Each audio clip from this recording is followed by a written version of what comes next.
Welcome to another exciting lesson plan in our series, helping young people understand the value of clean air and the part we can all play in being air aware. This lesson plan is all about understanding where air pollution comes from by asking the students to become air pollution explorers.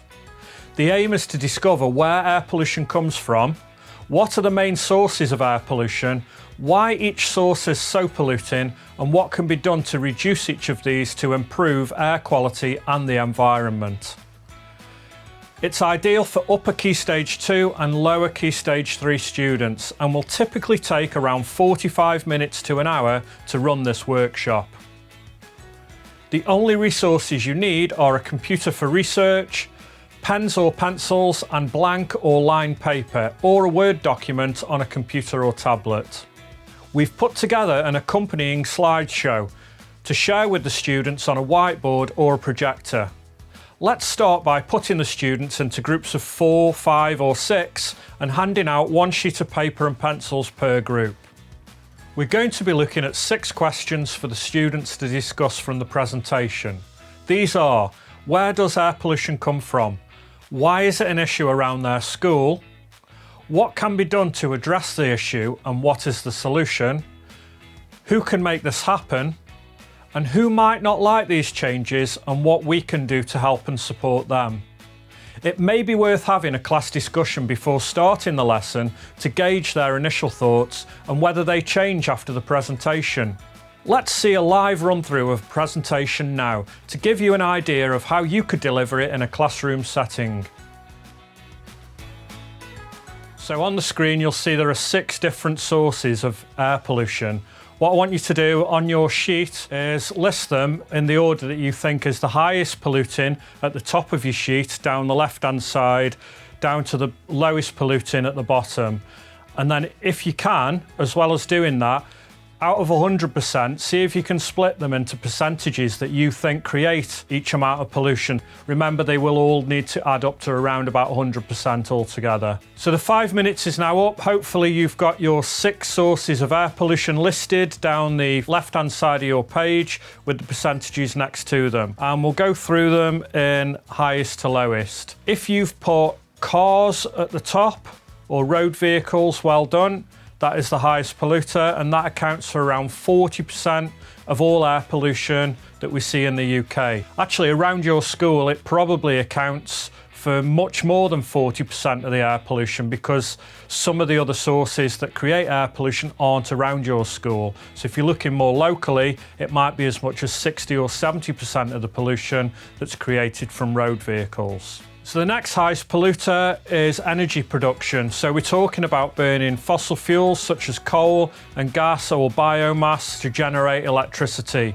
This accounts for around about 20% of all pollution in the UK, but this is coming down as we explore greener alternatives such as solar and wind power, which we have a lot more of. The third highest polluter on the list might surprise you because it's the place where you live, it's your homes.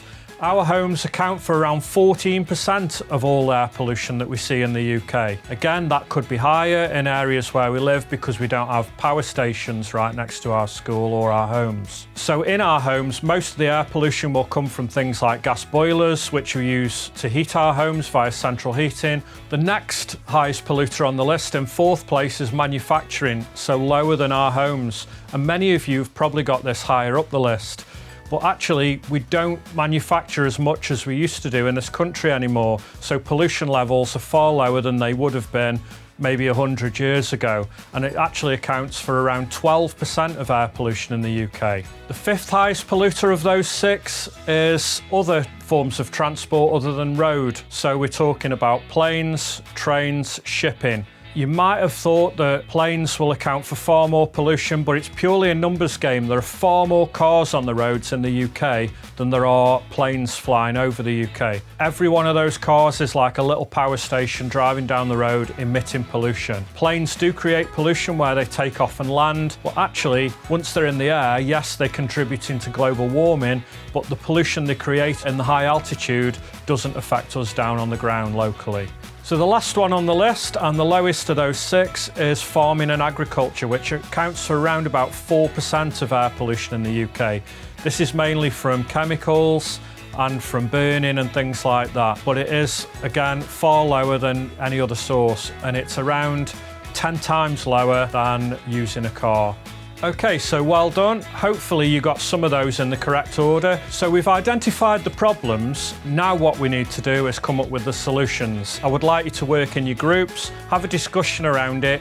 Think about each source of pollution that you've got on your list. Maybe choose a couple of them and come up with some innovative ideas that we could do to reduce pollution. So it's no use saying, oh, well, just close all the factories, because we do need to manufacture things. So how could we manufacture things without causing as much air pollution? We can't just say take the cars off the road because we need to move around. So what could we do differently? Could we choose a different mode of transport? Have a think about that for another 5 minutes. Come up with as many solutions as you can for each one. Okay, so well done. Hopefully you've got some solutions written down now on your sheet in your final column. What I'd like to do now is go around the room. Let's hear from each group with some solutions, and maybe we can have a discussion around it and come up with some plans amongst ourselves. And from that, we can maybe take some of the best ideas and perhaps put them into practice, who knows? So we'll start with the first group. Some great follow-on activities from this presentation and discussion could be to get the students to come up with imaginative design solutions to help clean up the air, or have a group discussion to weigh up the pros and cons of fossil fuels and less polluting alternatives. To download a written lesson plan, slideshow and templates, visit the link shown on the screen. We've also got many more great lesson plans on creating a cleaner, more sustainable future for you and your school to explore.